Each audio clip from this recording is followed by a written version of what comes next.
उन्हें वन में इतनी दूर छोड़ाया हूँ जहाँ अयोध्या की लक्ष्मण।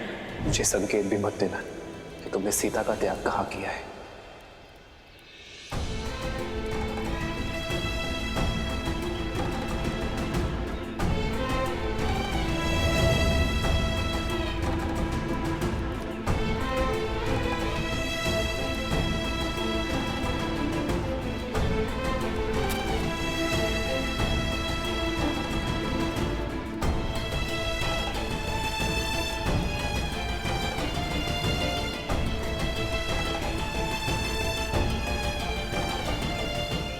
आशीर्वाद दीजिए भाभी माँ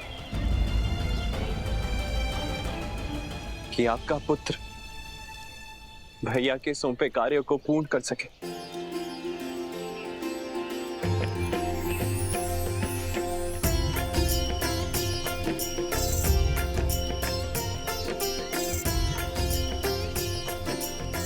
शत्रुघ्न भैया, होई सोई जो राम रचिरा को करी तरक बढ़ावे साखा।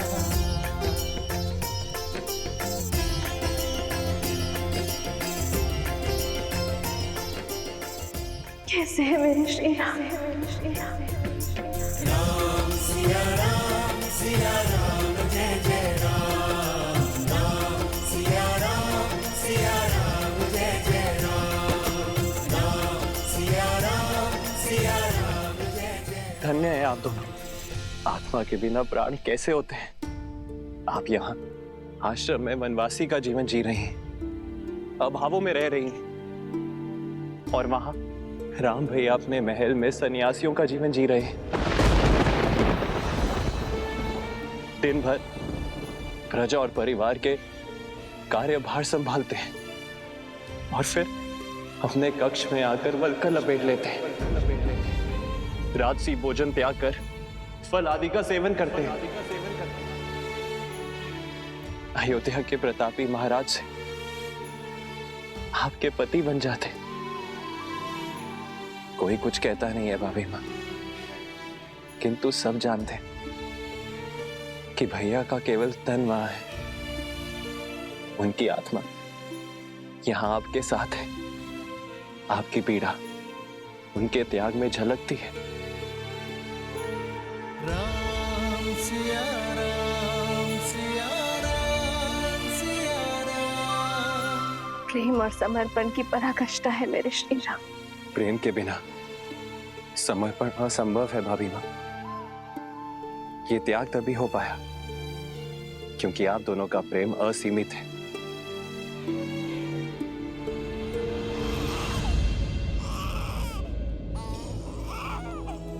आपके भतीजे लव और कुश।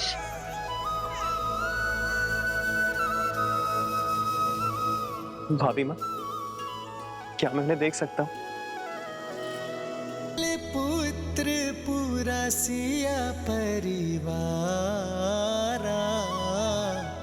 प्रबल आनंद शत्रुघ्न जो पारा।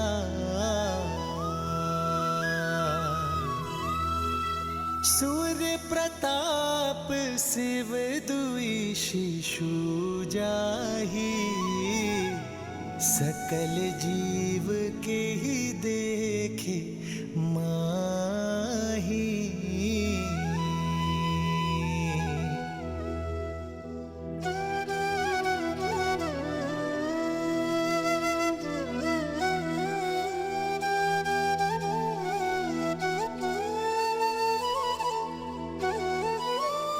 अब आज्ञा दीजिए भाभी माँ।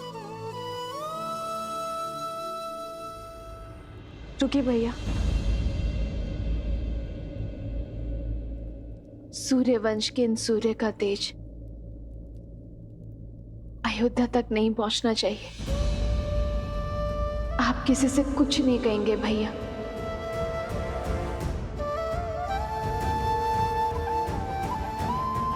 श्री राम से भी नहीं।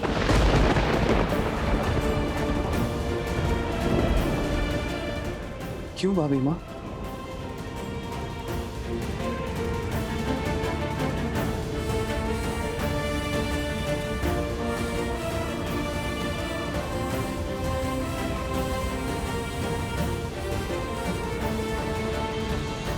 संतान के लिए पिता का मोह वो घातक शस्त्र है शत्रुघ्न।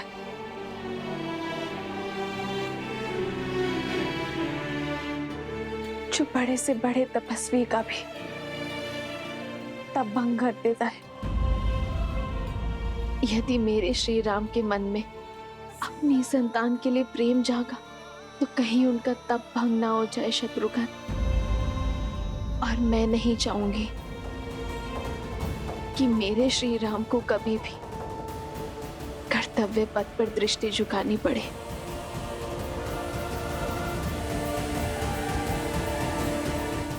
आपके आदेश का पालन किया जाएगा भाभी माँ। अब मुझे आज्ञा दीजिए। तेरी जय जयकार सिया राम की जय जयकार।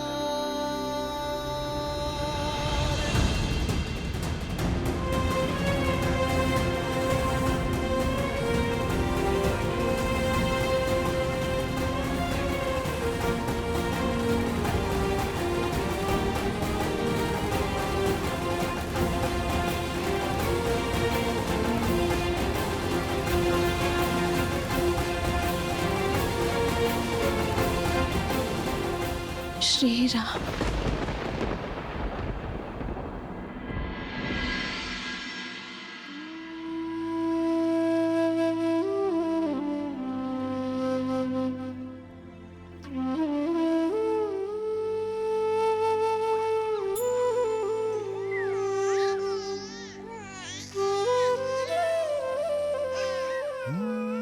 मंगल भवन अमंगल हारी द्रवहु सुदस। राम भैया अपने महल में सन्यासियों का जीवन जी रहे हैं।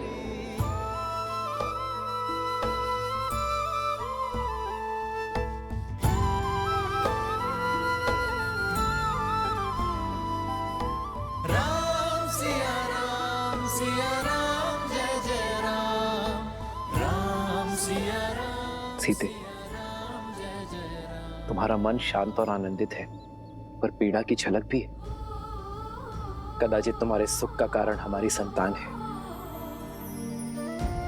पर पीड़ा का कारण। सुख तो संतान माता को देते हैं, किंतु पीड़ा एक पत्नी को होती है। कभी कभी तो मन करता है कि सारे बंधन तोड़ अपनी संतान को आपके पास ले आओ, या फिर मृत्यु का स्वांग रचकर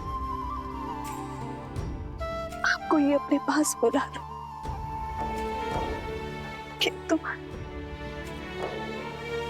किंतु तुम जनक की पुत्री हो, राम की अर्धांगिनी हो, रघुकुल के पुत्र वधू हो।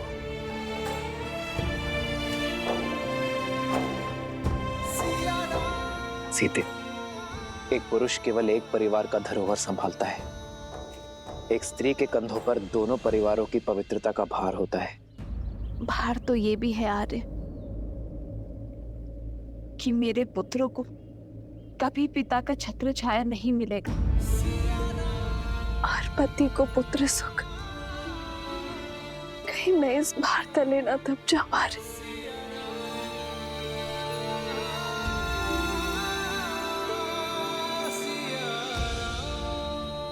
भार स्वार्थी होता है सीते, उद्देश्य निस्वार्थ। ये लड़ाई केवल हमारी संतानों के लिए नहीं है, समाज के लिए है, पाप के निवारण के लिए। पाप पुण्य की एक गाथा ने हमारे जीवन को क्या से क्या बना दिया। अरे क्या कभी पूर्ण रूप से राक्षसों का अंत हो सकता है? राक्षस होना परंपरा नहीं है सीते, प्रवृत्ति है। दुर्गुणों और लालसा से भरा हर मन राक्षस होता है। यदि ऐसा ना होता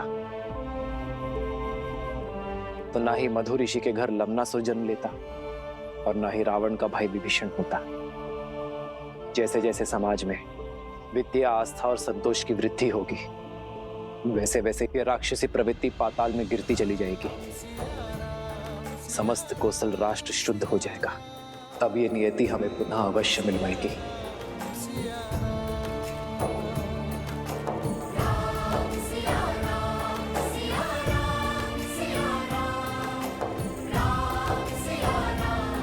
राम कथा में राम के जीवन का सार है। मुझे इस पथ पर चलना होगा।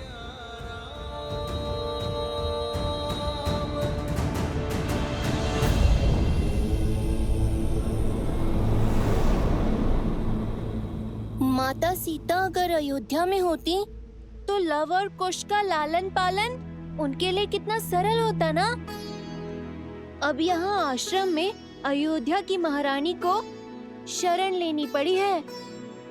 पुत्र गणेश, इस संसार में हर स्थिति का महत्व होता है। देवी सीता की इस स्थिति का महत्व है अपने पुत्रों को सुसंस्कार देना और लोक अपवाद से उनकी सुरक्षा करना। गणेश, जैसे तुम्हारी माता आदि शक्ति संसार की कारण शक्ति है, देवी सरस्वती संसार की ज्ञान शक्ति है, वैसे ही देवी लक्ष्मी संसार की पालन शक्ति है। अब तुम ही सोचो, जो समस्त संसार का लालन पालन करती हैं, जब वो इन विषम परिस्थितियों में मानव अवतार में सीता के रूप में अकेले अपने दोनों पुत्रों का लालन पालन करेंगे, तो उनके दोनों पुत्र कैसे प्रखर होकर निखरेंगे।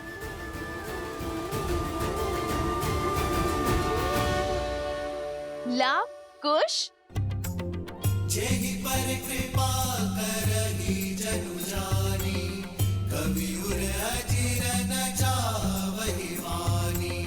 देव शिशु जन मिलाति सूरा, कल्पलोक अति दिव्य विधूरा। एक मुख सूरज एक मुख चंदा, लाव, कुश, सुख आनंदा।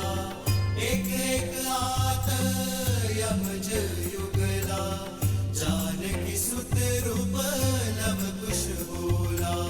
जानकी सुत रूप लव कुश बोला।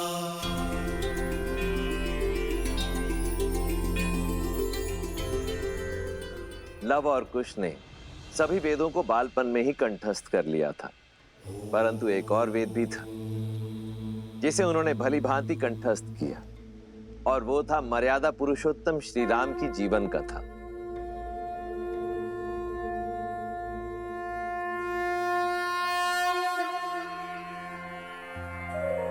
बैठो। ओम भूर्भुवः स्वः, अग्निर्षि पवमानः, पांचजन्यः पुरोहितः, तमिमहे महाज्ञं स्वाहा। इदं अग्नये पवमानाय, इदं नमः। शास्त्र विद्या के साथ साथ शस्त्र विद्या में भी निपुण होते चले गए। जो नदी के तट को मिलाते सेतु, जन्म मात पिता मिलन के हेतु। रामचंद्र सिय विरह घटाने, प्रकटे लव कुश रूप सुहाने। जो नदी के तट को मिलाते सेतु, जन्म मात पिता मिलन के हेतु। रामचंद्र सिय विरह घटाने, प्रकटे लव कुश रूप सुहाने। जहां एक और लव कुश अपनी माता सीता के सानिध्य में महाप्रतापी राजा राम के गुणों को ग्रहण कर रहे थे, वहीं दूसरी ओर मर्यादा पुरुषोत्तम श्री राम सीता की स्मृतियों के सहारे, परंतु अपने पुत्रों के अस्तित्व से अनभिज्ञ अयोध्या के राजा होने का दायित्व निभा रहे हैं। अपने त्याग और सामर्थ्य से राम राज्य स्थापित कर रहे हैं।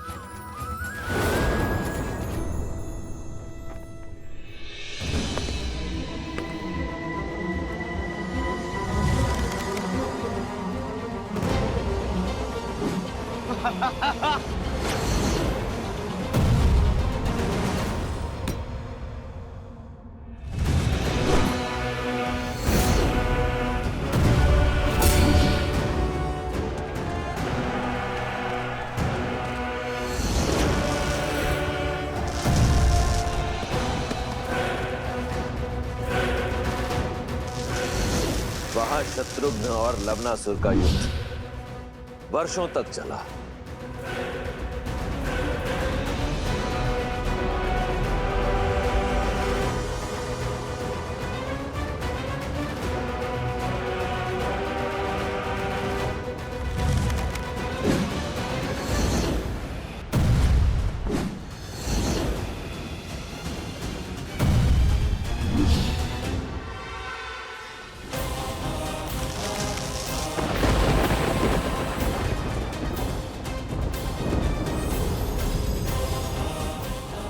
ये अस्त्र मुझे ऋषि अगस्त्य ने दिया था और आज ये अस्त्र मैं तुम्हें सौंप रहा हूं शत्रुघ्न। कदाचित नियति ने इस अस्त्र पर लवनासुर का ही नाम लिखा है और आज ये अस्त्र अपना कर्तव्य निभाने के लिए सज्ज है।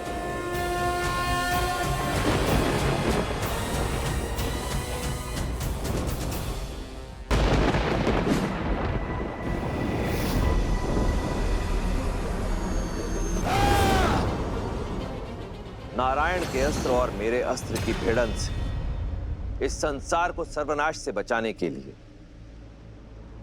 मैंने अपना अस्त्र लौटा लिया।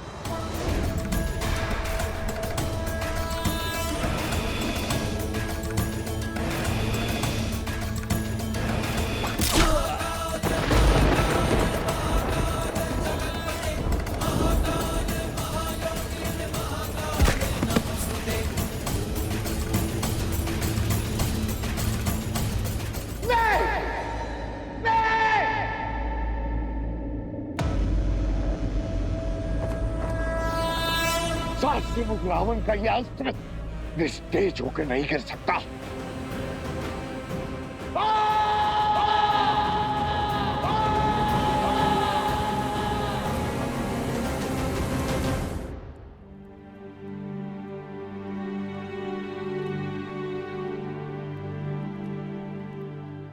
प्रेम समर्पण करुणा ज्ञान से है भरा दो प्यारा नाम। जय सिया राम, जय जय सिया राम, जय सिया राम, जय जय सिया राम। सिया राम, सिया राम, सिया राम, सिया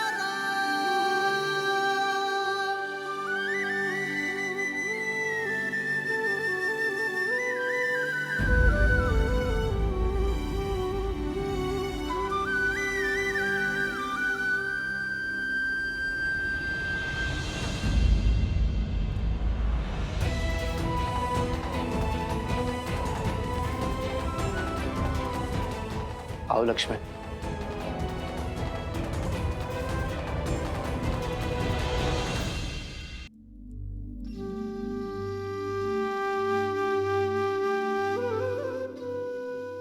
जिन श्री राम की बाईं ओर भाभी मना खड़ी हो, वो अयोध्या के राजा राम अवश्य हो सकते, परंतु लक्ष्मण के भाई कदापि नहीं।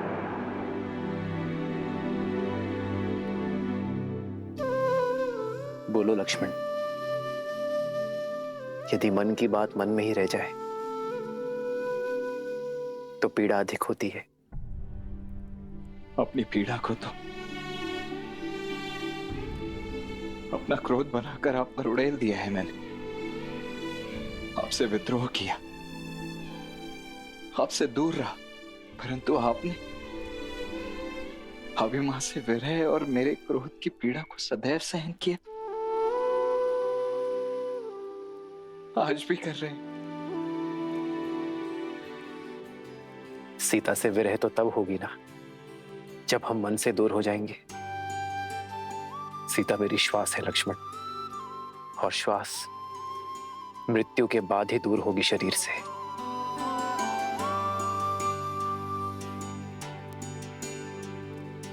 और रही बात तुम्हारी, तुम्हारे क्रोध में भी मेरे लिए प्रेम था, अपनी भाभी मां के लिए प्रेम था, और प्रेम कभी अनुचित नहीं होता लक्ष्मण। मुझे क्षमा कर दीजिए। भैया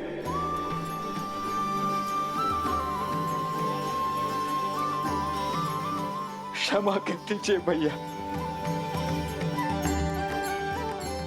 लक्ष्मण उठो।